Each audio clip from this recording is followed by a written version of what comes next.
አሰላሙ አሌይኩም ወረህመቱላሂ ወበረካቱ። ውድ ሀገሬ ልጆች እንዴት ናችሁ? ደህና ናችሁ ሆይ? የቻናሌ ቤተሰቦች እንዴት ናችሁ? እኔ ደህና ነኝ ያለሁላችሁ አልሐምዱሊላህ።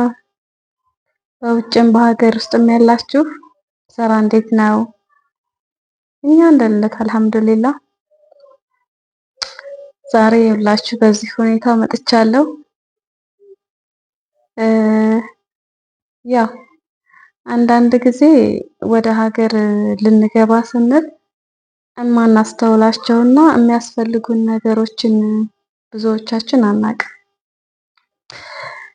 እና ያላችሁ ከነ ልብሴ ከነ ኮተታ ኮተቴ ነው ሀገር ከገባው። በነገራችን ላይ እንደዚህ አይነት ቪዲዮ ሰርቼ አላውቅም፣ ግን ልሰራው ዛሬ የተገደድኩበት በቃ እናንተም ማለት መማሪያ ይሆናችኋል የኔን ስህተት እንዳትደግሙ በሚል ነው።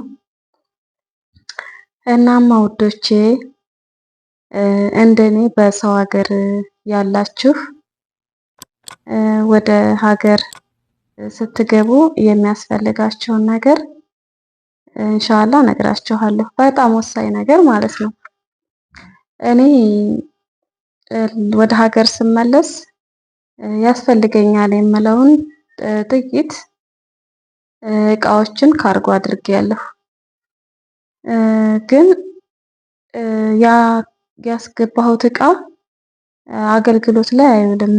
ምንም ዝም ብሎ የሚቀመጥ እቃ አለ አይደል? ስንጠቀምበት ግን እኛን የሚያግዘን ነገር ነው የሚያስፈልገን። አንዳንዶቻችን ከሱ ሆነን ቤተሰብ እቃ እንዲገዙልን እናደርጋለን። እንደዚሁም ታዋቂ ሰዎች ያን ስናደርግ ወይም ከሱ ካርጎ ስታደርጉ የልብስ ማሽን እንደው ትልቁ ምርር የሚያደርጋችሁ የሚያደክማችሁ እንድትበሳቆሉ ሁሉ የሚያደርግ ይሄ ልብስ አጠባ ነው። ወላሂ ከኛም ሀገር በነገራችን ላይ ያው ልብስ እንደ አረቦቹ ነው የምንጠቀመው። ሀገራችን ሙቀት ሆኗል። ከአንድ ቀን በላይ ልብስ መጠቀም አንችልም። እንደዚህ ኩሽና ምናምን ስንገባ ብቻ ያለው ነገር ከባድ ነው እና እህቶቼ ከዚህም ቤተሰብ ስታስገዙ እቃ የልብስ ማሽን እንዳትረሱ።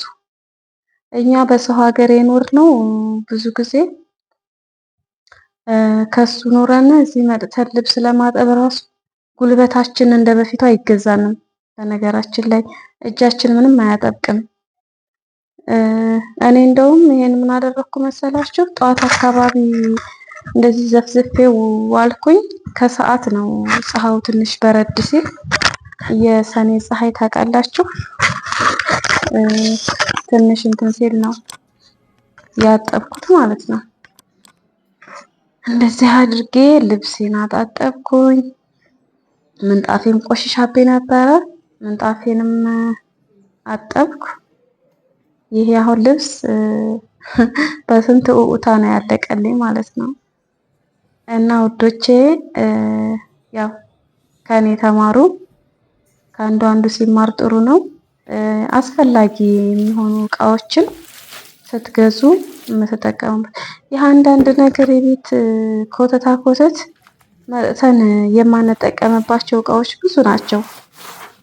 ቆይኔ አንድ ቀን ኢንሻአላህ ቪዲዮ ሰራላችኋለሁ ካርጎ ያደረኩትን እቃ እና እዚህ ስንመጣ አንድ ብረት ድስት፣ አንድ ሳህን ምናምን ነው እንደዚህ አብዛኛው የምንጠቀመው። ግን እቃ ስንገዛ በቃ የሚያገለግለንን ነገር ያሬት ያንን ሁሉ በሰበሰብኩበት ምን አለ የልብስ ማሽን ገዝቼ ቢሆን ነው ያልኩት። ኢንሻአላህ አሁንም ሁኔታዎችን አመቻችቼ እገዛለሁ። ግን ደግሞ ከሱ የሚመጡ እቃዎች ወይም በጥራት እዚህ የሚገዙ ነገሮች ናቸው አሪፍ አሪፎቹ። እና ውዶቼ እንግዲህ ያው መፍረሼንም አጥቤ ግቤንም እንደዚህ ጥብ አድርጌ ጨረስኩኝ እላችኋለሁ። የቪዲዮ እንደጠቀማችሁ ተስፋ አደርጋለሁ። ላይክ፣ ሰብስክራይብ፣ ኮሜንት በማድረግ እገዛችሁን አሳውቁኝ። አመሰግናለሁ። በሌላ ቪዲዮ እስከምንገናኝ ቻው።